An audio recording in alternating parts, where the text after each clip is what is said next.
Now, the Pakistan government's budget has come under scrutiny by the International Monetary Fund for falling short of targets set by its bailout program. This criticism by the IMF is significant as the deadline to unlock aid, which is scheduled this month, is now not likely to be met. Consequently, the nation's dollar bonds have experienced a decline in value. The IMF's resident representative in Pakistan has said that the tax policies in the new budget miss, and I quote from their statement, an opportunity to broaden the tax base in a more progressive way, and the long list of new tax expenditures reduces further the fairness of the tax system. Although that said, the IMF does seem willing to work with Pakistani authorities to refine the budget ahead of its passage. Now remember, the deadline for Pakistan's latest review of Pakistan's $6.7 billion loan program approaches on 30th June.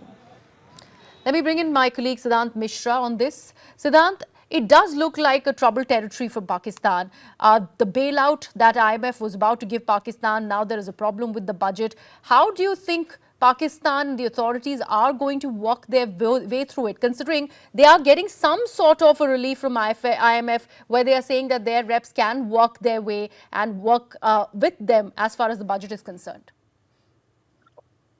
You know, what has taken the entire world, or perhaps IMF, as a shock or surprise, was that Pakistan federal government put up the budget of $51 billion. Now, that is highly impossible. And in fact, the experts within the Pakistan and in fact outside the Pakistan believe that this particular budget, which has been proposed by the federal government, is based on mere assumptions and is high on optics. Point number one. Point number two, there have been series of meetings that happened between the federal government and IMF. And each time around, the IMF has been putting pressure on Pakistan to expand tax base so that more money can come into the treasury of Pakistan. But since it is an election year, Shehbaz Sharif's government very well understands the ramification of it, and this is perhaps the reason that tax base has not been expanded. Third, and the most important one, if IMF tomorrow gives 2.5 billion tranche, which is remaining, what the government of Pakistan is going to do with that money. Because Pakistan is a nation which has been surviving on foreign money from a very long time. And perhaps it has the worst track record also as far as usage of this money is concerned for the upliftment of common Pakistani.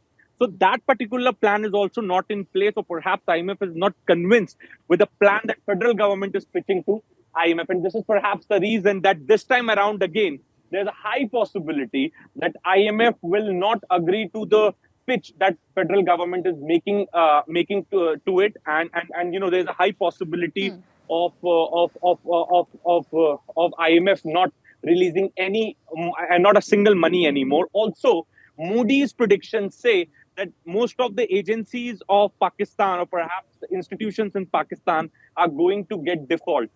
There is also a loan or debt of $23 billion on Pakistan. So, you know, the graph, the statistics are against Pakistan. The policy is against any kind of economic revival, which IMF is expecting. The third, that the budget is only an assumption, that federal government has made. There's no money in hand. The economy is cash strapped. No investor, no FDI, no FIIs.